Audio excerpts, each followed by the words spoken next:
মরশুমের প্রথম ডার্বি জয় মোহনবাগানের। কলকাতার রং এখন শুধুই সবুজ মেরুন। তো নমস্কার বন্ধুরা, welcome to talking football today. আর আজকের এই ভিডিওতে আমরা আলোচনা করব এটিকে মোহনবাগান ভার্সেস ইমামি ইস্ট বেঙ্গলের সম্পর্কে। তো চলো আজকের এই ভিডিওটা আর দেরি না করে শুরু করা যাক। Today's video is sponsored by OneFootball. OneFootball is definitely the best football app out there in the market, and it's just absolutely free. Catch all the latest updates of Indian football as well as world football in just one tap. From live scores to live player updates, fixtures and latest transfer news, OneFootball has everything that you could possibly need and more. It has over 200 different leagues in 12 different languages, and it's the only football app that I've installed in my phone. So if you want to try it out yourselves, make sure you use the link provided in the description below and download it for free. Or if you're watching this video on desktop, then you can use the QR code on the top corner of the screen by scanning it from your phone camera, which will directly take you to the download page where you can download OneFootball and enjoy football at its best. So thank you OneFootball for sponsoring this video. তোমরা যারা সবসময় international ফুটবলের খবর রাখতে ভালোবাসো, তোমার প্রিয় বিদেশি ক্লাবের সমস্ত খবর এক জায়গাতেই পেতে চাও, OneFootball is the perfect app for you. ISL থেকে শুরু করে ওয়ার্ল্ডের সমস্ত বিখ্যাত লিগ এবং টুর্নামেন্টস এর সব রকম আপডেটস তোমরা OneFootball এ পেয়ে যাবে। লাইভ স্কোরস থেকে শুরু করে fixture, standings, transfer updates, transfer rumours সবটাই OneFootball খুব সুন্দরভাবে নিয়ে আসে তোমাদের মতন সমর্থকদের জন্য। তো যারা এখনো OneFootball ডাউনলোড করোনি, 4.5 স্টার রেটিং রয়েছে অ্যাপটার, নিচে ডেসক্রিপশনে লিংক দেওয়া রয়েছে, তোমরা সেই লিংকের মাধ্যমে অবশ্যই এই অ্যাপটাকে ডাউনলোড করে নিও। তো প্রথমেই তোমাদের সকলের কাছে আমি ক্ষমা চাইবো, বিকজ আমি জানি যে লাস্ট কয়েকদিন ধরে আমি কোনো ভিডিও আপলোড করিনি, স্পেশালি ডার্বির বিল্ড আপের জন্য কোনো ভিডিও চ্যানেলে আসেনি। তো কিছু পার্সোনাল রিজনসের কারণে আমি ভিডিও আপলোড করতে পারছিলাম না, তো ওই জন্য আমি দুঃখিত। বাট কালকে গেছিলাম ডার্বি দেখতে এবং এক্সপেকটেশনস ছিল যে একটা ভালো ডার্বি ম্যাচ দেখবো। এবং শেষবার যখন ডার্বি দেখেছিলাম 2019 সালে, তখন যে উত্তেজনা ছিল ডার্বি নিয়ে এবং যেরকম ভাবে সেই ম্যাচটা হয়েও ছিল, কম্পেয়ার টু দ্যাট কোথাও একটা গিয়ে যদি আমি কালকের এই ম্যাচটার সাথে মানে কম্পেয়ার করি ব্যাপারটাকে, তাহলে আমি বলবো একটু হতাশই হয়েছি কালকে দুই দলেরই পারফরমেন্স নিয়ে। যেমন এটিকে মোহনবাগানের পারফরমেন্সও আপ টু দ্য মার্ক ছিল না, সেরকমই ইস্ট বেঙ্গলকে নিয়েও আমার মনে হয় যে অনেক বেশি আলোচনা করার প্রয়োজন রয়েছে আজকের এই ভিডিওতে। তো কালকে যতই এটিকে মোহনবাগান 1-0 বলে জিতুক না কেন, আলটিমেটলি এটা কিন্তু একটা বড় ফ্যাক্ট যে কালকে এটিকে মোহনবাগান গোল করতে পারেনি। তো এটা কিন্তু জোয়ান ফেরান্ডোর জন্য একটা বিশাল বড় চিন্তার কারণ হয়ে উঠেছে যে ডুরান্ডে 3টে ম্যাচ খেলে এটিকে মোহনবাগান 4টে গোল করেছে। তো দেখতে গেলে কিন্তু বলাই যায় যে না, 3টে ম্যাচে 4টে গোল তো করেছে, অ্যাভারেজ 1টা করে তো গোল করেইছে পার ম্যাচ। কিন্তু যেরকম ভাবে এটিকে মোহনবাগান চান্সেস ক্রিয়েট করছে সেই অনুযায়ী কিন্তু কনভার্সনটা একেবারেই হচ্ছে না। তো সেই কারণে এটা কিন্তু একটা বিশাল চিন্তার কারণ। এবং জোয়ান ফেরান্ডোর এই জয়, এটিকে মোহনবাগানের এই জয়, এটা কিন্তু ইস্ট বেঙ্গলই নিজের হাতে তুলে দিয়েছে এটিকে মোহনবাগানকে। তো সেই কারণে ডার্বি জেতার যে আনন্দ সমর্থকদের মধ্যে রয়েছে, সেই আনন্দের মধ্যেও কিন্তু একটা বড় চিন্তা সমর্থকদের মাথায় ঘুরছে। তো আমি সেই বিষয়ে আসছি, বাট কালকের ম্যাচটা যদি আমি আসি, তাহলে ATK Mohun Bagan definitely they are a well oiled machine. তারা মোটামুটি একটা কম্বিনেশন বুঝে নিয়েছে যে আচ্ছা আমাকে এই কম্বিনেশন নিয়ে ম্যাচগুলোতে খেলতে হবে। বিকজ ফার্স্ট অফ অল তো ব্রেন্ডন হ্যামিলকে জোয়ান ফেরান্ডো পাচ্ছেন না, যেটা একটা বড় ডিসঅ্যাপয়েন্টমেন্ট তার জন্য, যে তিনি এখনো অব্দি কন্ডিশনসের সাথে মানিয়ে নিতে পারেননি, বারবার কিন্তু ফুড পয়জনিং এ ভুগছেন। তো সেই কারণে হাতে 5 বিদেশি থাকলেও জোয়ান ফেরান্ডো 4 বিদেশিকেই খেলাতে পারছেন। তো ম্যাথিউ পোগবা এবং ওদিকে বুমু এবং কাউকু, এই 4 বিদেশির যে কম্বিনেশনটা, সেটা কিন্তু কোথাও একটা গিয়ে আমি পার্সোনালি ফিল করে যে ক্লিক করেছে এটিকে মোহনবাগানের জন্য। এবার এরপরে ডিমিত্রি আসুক বা এরপরে হ্যামিল আসুক, স্পেশালি হ্যামিলের জন্য এই স্টার্টিং 11-এ ঢোকা কিন্তু একটা বড় চাপের বিষয় হবে। কারণ এই মুহূর্তে একমাত্র হ্যামিল যার জায়গায় আসতে পারেন বলে আমি মনে করি সেটা হচ্ছে কার্ল ম্যাথিউ। বিকজ ডেফিনেটলি যেখানে গোল স্কোরিং একটা বড় প্রবলেম জোয়ান ফেরান্ডোর, সেখানে তিনি নিশ্চয়ই কাউকো বা বুমুর মতন অ্যাটাকিং প্লেয়ারকে বা গোল স্কোরিং মিডফিল্ডারকে তুলবেন না।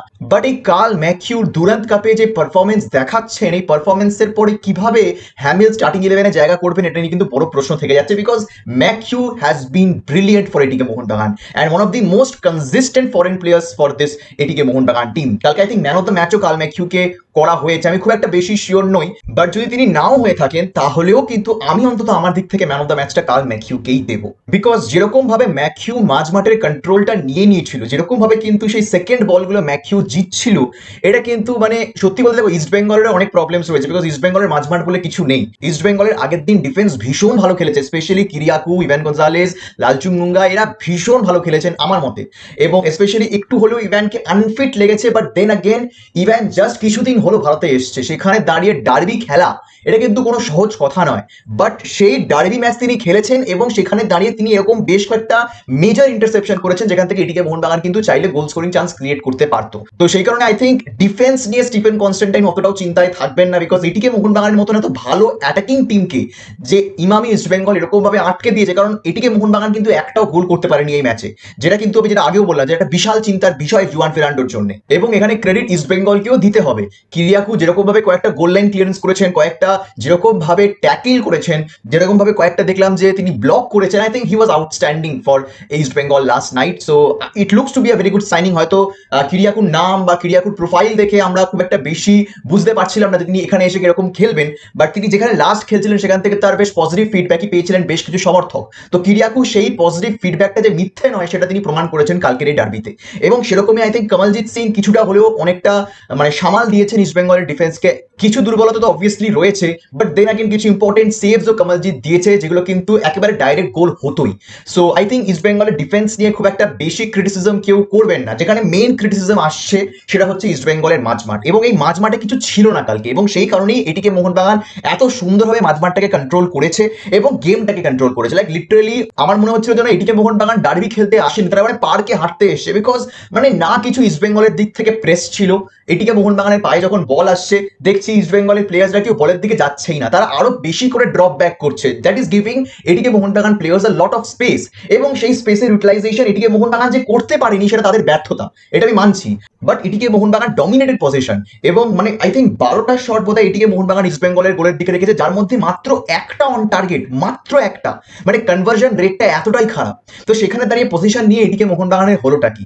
সো ডার্বি জিতেছে, খুব ভালো কথা, অনেক ভালো খবর এটা, বিকজ দুরান্ত কাপের ফার্স্ট 3 পয়েন্টস এটিকে মোহনবাগানের। তো 3 ম্যাচে 4 পয়েন্ট নিয়ে পরের রাউন্ডে কোয়ালিফাই করার যে একটা চান্স সেটা বাঁচিয়ে রাখলো এটিকে মোহনবাগান, এটা মানছি। But I don't think that the fans should celebrate the performance, I think they should celebrate the result.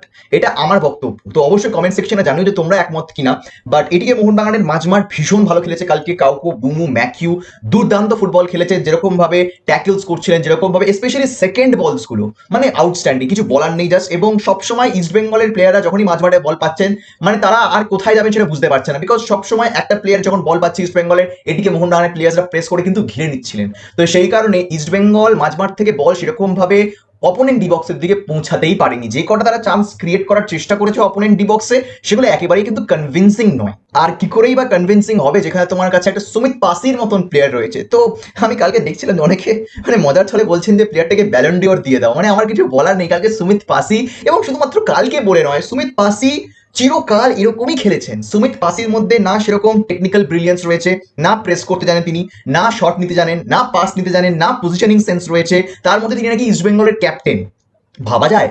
আর এটা সব থেকে বড় বিষয় হচ্ছে যে তোমার কাছে বেঞ্চে হিমাংশু জাংরার মতন প্লেয়ার রয়েছে, তোমার কাছে বেঞ্চে ক্লিটন সিলভার মতন প্লেয়ার রয়েছে, তুমি তাও কাকে খেলাচ্ছ? তুমি খেলাচ্ছ সুমিত পাসিকে।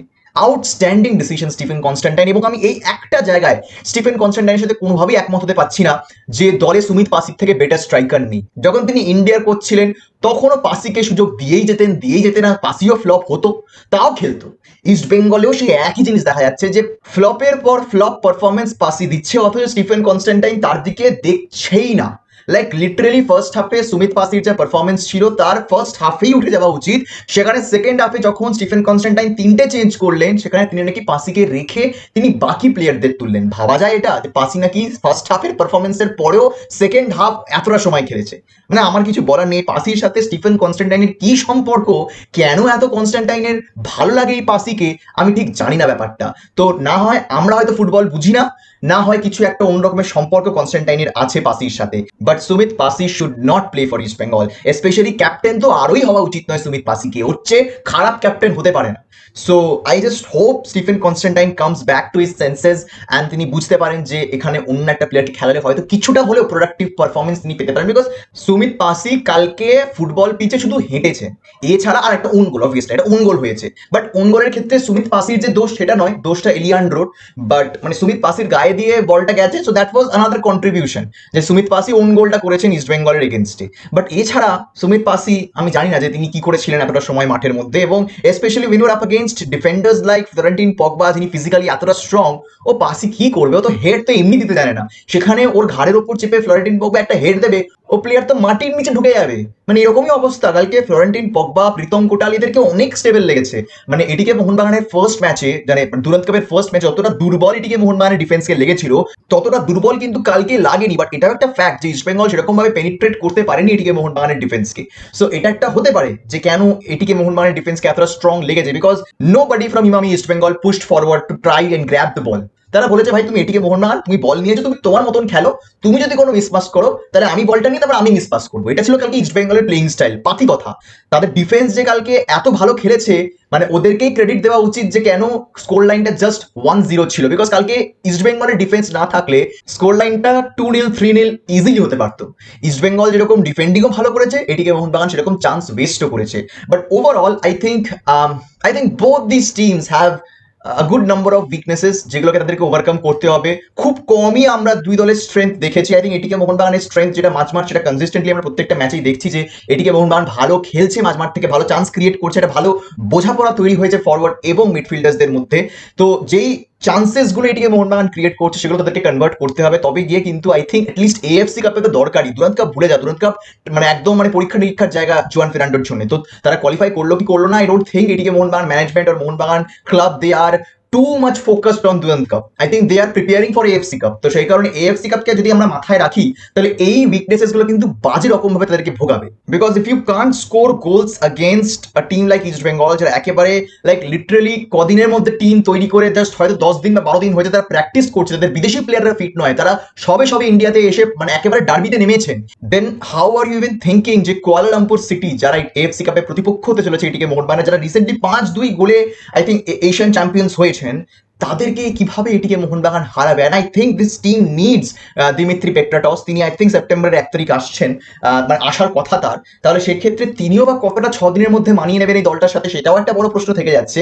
বাট এটিকে Mohun Bagan needs to convert there chances. দিয়ে যদি আমরা কথা বলি ইস্ট বেঙ্গলে, তাহলে east Bengal I think will be satisfied with their performance, because ম্যাচের প্রথম থেকেই মানে ডার্বি স্টার্ট হওয়ার আগে থেকেই স্টিফেন কনস্ট্যান্টের হাত তুলে দিয়েছেন। তিনি বলেছেন ভাই ডার্বি যদি হেরেও যায় সমর্থকরা মন খারাপ করবেন না, আমরা পরীক্ষা নিরীক্ষাই করছি। But the only thing east Bengal can be satisfied with will be their defense. Otherwise মাঝমাঠে তাদের I don't know মানে কিভাবে তারা এই মাঝমাঠের প্রবলেমটাকে সলভ করবে। বিকজ আমি আগেও আলোচনা করেছি, যখন ইস্ট বেঙ্গল টিম নিয়ে অ্যানালিসিস করেছিলাম সেখানেও আমি আলোচনা করেছিলাম যে ইস্ট বেঙ্গলের গোটা টিমটাই কিন্তু মাঝমাঠে যারা প্লেয়ার্স রয়েছেন তারা প্রত্যেকেই ডিফেন্সিভ মিড।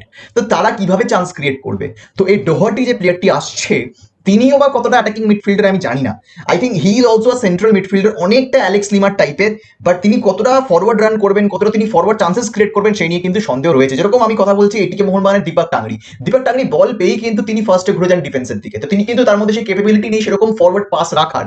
তাহলে এই জিনিসটা ইস্ট বেঙ্গলের প্রত্যেকটা মাঝমাঠের প্লেয়ারের মধ্যে রয়েছে। একমাত্র অ্যালেক্স লিমা কিছুটা হলেও ফরওয়ার্ড পাস বাড়ান যেহেতু বিদেশি, বাট এই অ্যালেক্স লিমার পারফরমেন্স আমার খুব একটা ইমপ্রেসিভ কিন্তু কালকের ডার্বিতে লাগেনি। So they need a good AMF which they don't have, and I don't think they can. Because আর 3 দিন মাত্র ট্রান্সফার উইন্ডো বাকি রয়েছে। একটা ইন্ডিয়ান এএমএফ তারা কতটা সাইন করতে পারবে সেই বিষয়ে সন্দেহ থাকছে। And they need a quality Indian AMF, শুধুমাত্র যাকে তাকে নিয়ে এলে তো হবে না। And they also need their strikers to be on top form. Eliandro okay fine ঠিক আছে, বাট আমার প্রচন্ড আনফিট তাকে লেগেছে। আই থিঙ্ক মানে ফিজিক্যালি ভীষণ strong, but I don't think he is fit enough to play 90 minutes. এবং তার বডি স্ট্রাকচার, তার হাঁটা চলার মানে পশ্চার দেখে, তার ছোটার পশ্চার দেখে, সেগুলো দেখে মানে প্রচন্ড আনফিট বডি লাগছে এলিয়ান্দ্রোর। I think East Bengal should start Cleiton as number 9, because তিনি কালকেও দেখিয়েছেন যে তিনি অ্যাজ এ নাম্বার 9 ভালো চান্সেস ক্রিয়েট করতেও পারছেন এবং তিনি মানে নিজেও কিন্তু স্পেস খুঁজে গোলের মধ্যে ঢুকছেন। তো সেই কারণে সেটা অনেক ইম্পর্টেন্ট হবে ইস্ট বেঙ্গলের জন্য। বিকজ যেখানে তোমার কাছে প্রপার ইন্ডিয়ান এএমএফ নেই সেখানে দাঁড়িয়ে কিন্তু তোমাকে এরকমই কিছু প্লেয়ার দরকার যারা নিজেদের ক্যাপাবিলিটি ডি বক্সের মধ্যে ঢুকতে পারে, যেটা ব্রাইট নৌবাখানের মধ্যে খুব একটা ভালো কোয়ালিটি ছিল, but east Bengal do not have bright right now. তো সেই কারণে তাদেরকে এই প্লেয়ারদের উপরেই ভরসা করতে হবে। And I think East Bengal will get better from here, but they will need time, they need ample amount of time to be there, to be a proper ISL team. আর ওদিকে ATK Mohun Bagan I think overall all ডিপার্টমেন্টসে ATK Mohun Bagan outscored East Bengal, defence বলো, গোলকিপিং বল, because গোলকিপিং কিছু করতে হয়নি। মাঝমাঠ তো মানে 10 on 10 দেবো আমি এটিকে মোহনবাগানের। আর ফরওয়ার্ড লাইনে হ্যাঁ হয়তো ইস্ট বেঙ্গলের থেকে better forward line up, but then again not good enough. তো তাদেরকে গোল করতে হবে। তো সেই কারণে এই কয়েকটা জিনিস আমার কালকের এই ম্যাচটা দেখে মনে হলো, যেটা বললাম আই থিঙ্ক এটিকে Mohun Bagan fans they will be celebrating the result not the performance, because performance নিয়ে জুয়ান ফের্নান্ডো নিজেও খুব একটা বেশি খুশি নন। অ্যান্ড ওদিকে ইস্ট বেঙ্গল সমর্থকদের বলবো যে ধৈর্য রাখো। I think this team has some potential এবং সময়ের সাথে সেই পোটেনশিয়াল এই টিম অ্যাচিভ করার ক্ষমতা রাখে। আজকে কিছু গ্লিমসেস আমরা দেখেছি এবং একটা ভালো মাঝমাঠ যদি ডোহাটি সেই পজিশনটা ফিল করতে পারে একটা ভালো মাঝমাঠে, তাহলে সেক্ষেত্রে কিন্তু ইস্ট বেঙ্গলও পারবে তাদের সিজনটা মেমোরেবল করে তুলতে। তাদের first season as Emami East Bengal, they can make it memorable if the player clicks with East Bengal. সব কিছু ডিপেন্ড করছে কোথায় দিয়ে, আমি পার্সোনালি মনে করি ডোভাটির উপর। যদি ডোভাটি ফেল করে, I think this team will fail. So ultimately এই ছিল আমার ডার্বির রিভিউ। আমি জানি আমি প্লেয়ার রেটিংস নিয়ে প্ল্যান করছি, আমার কাছে এখনো পুরোপুরি প্লেয়ার রেটিংস তৈরি হয়নি, সেই কারণে আমি ইস্ট বেঙ্গল এবং এটিকে মোহনবাগানের প্লেয়ার রেটিংস একসাথে করতে পারলাম না। হোপফুলি খুব শীঘ্রই করতে পারবো, but right now looking forward to the next match of both the teams, and hopefully both ATK Mohun Bagan and East Bengal will win their next games. তো আপাতত আমি আজকের এই ভিডিওটা এখানে শেষ করলাম। অবশ্যই হবে সমর্থকরা তোমাদের বক্তব্য আমায় কমেন্ট সেকশনে জানাতে কিন্তু একদম ভুলবে না। যারা প্রথমবার এসেছো চ্যানেলে এবং এখনো এই চ্যানেলটাকে সাবস্ক্রাইব করোনি, কিসের ওয়েট করছো, অবশ্যই সাবস্ক্রাইব করে নিও এরকম ডেইলি ইন্ডিয়ান ফুটবল আপডেট পাওয়ার জন্য। দেখা হবে তোমাদের সাথে পরের ভিডিওতে, আর এই ভিডিও দেখার জন্য তোমাদের সবাইকে জানাবো ধন্যবাদ।